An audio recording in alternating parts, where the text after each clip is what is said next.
ನಮಸ್ಕಾರ ಎಲ್ಲ ಕೆ.ಸಿ.ಟಿ ವಿದ್ಯಾರ್ಥಿಗಳೇ. ಸೊ ನಿಮ್ಗೊಂದು ಜಸ್ಟ್ ಒಂದು ಟಾಸ್ಕ್ ಇದೆ. ಇದು ನಿಮ್ಗೆ ಡೆಫಿನೆಟ್ ಹೆಲ್ಪ್ ಆಗುತ್ತೆ.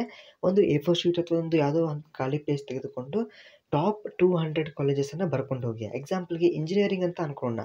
ನನ್ನ ಹತ್ರ ಇಂಜಿನಿಯರಿಂಗ್ದು PDF ಇದೆ, ನಿಮ್ಮದು ಅಗ್ರಿಕಲ್ಚರ್ದಿದೆ, ಫಾರ್ಮಸಿದಿದೆ, ಇವನ್ ನಿಮಗೆ BNYS ಇದೆ. ಓಕೆ, ಸೊ ಎಲ್ಲ ಕೂಡ ನಮ್ಮದು ಕಟ್ ಆಫ್ ಅಂತಲ್ಲ, ಸೊ ಕಾಲೇಜಸ್ ಲಿಸ್ಟ್ ಇಲ್ಲ ಇದೆ ನೋಡಿ, E001 ವಿತ್ ಕೋಡ್ ನಂಬರ್ ಕೂಡ ಇದೆ. ಸೊ ನಮಗೆಲ್ಲ ಕೂಡ ಸೆಂಡ್ ಮಾಡ್ತೇನೆ.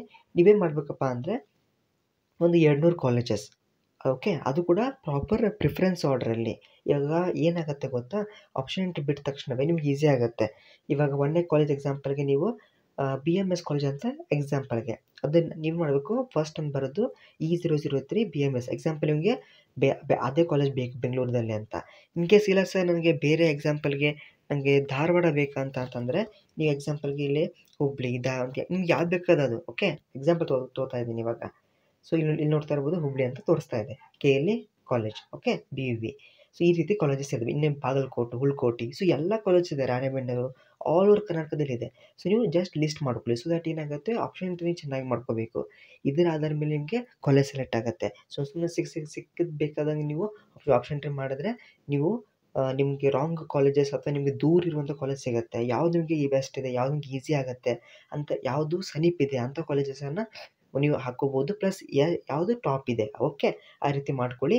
ಮತ್ತು ರಿಸಲ್ಟ್ ಬಗ್ಗೆ ಅಪ್ಡೇಟ್ ಮಾಡೋದಾದರೆ ಆದಷ್ಟು ಬೇಗ ರಿಸಲ್ಟ್ ಬರುತ್ತೆ. ಯಾಕಂದರೆ ಇನ್ನೇನು ಕೆಲಸ ಉಳಿದಿಲ್ಲ KEದವರಿಗೆ. ಬರೀ ಇವಾಗೇನು ಅಬ್ಜೆಕ್ಷನ್ 7th ಡೇಟ್ವರೆಗೂ ಇತ್ತು, ಅದು ಮುಗಿದ ತಕ್ಷಣವೇ ಅವ್ರಿಗೂ ನಿಮಗೆ ಮಾರ್ಕ್ಸ್ ಶೀಟ್ ಅಥವಾ ನಿಮ್ಮ KCT ರಿಸಲ್ಟನ್ನು ಬಿಡುಗಡೆ ಮಾಡಿಬಿಡ್ತಾರೆ. ಇನ್ನೂ ಕೆಲವೇ ದಿನಗಳು ನಿಮಗೆ ರಿಸಲ್ಟ್ ಬರುತ್ತೆ. ಓಕೆ, ಸೊ ಈ ಕೆಲವೊಬ್ರು ಹಾಕಿದ್ರು ಕಮೆಂಟಲ್ಲಿ, ಸರ್ ಹೆಂಗೆ ಬರುತ್ತೆ ರಿಸಲ್ಟು PUC ಅವ್ರಿಗೆ ಸೆಕೆಂಡ್ ಅಟೆಂಪ್ಟ್ ಏನು ಸಪ್ಲಿಮೆಂಟ್ರಿ ಅವ್ರದ್ದು ರಿಸಲ್ಟ್ ಬರಲ್ಲ ನೋಡಿ. ಅವ್ರು ಬರುತ್ತೆ, ಅವ್ರು ಬರೋ ಮಟ್ಟ ವೆಯ್ಟ್ ಮಾಡೋಕ್ಕಾಗಲ್ಲ. ಕೆಲವೊಮ್ಮೆ ಬಿಡ್ತಾರೆ ಜಲ್ದಿನೇ. Okay, but still anyhow ಅವರು ಡಿಪೆಂಡ್ ಆಗುತ್ತೆ.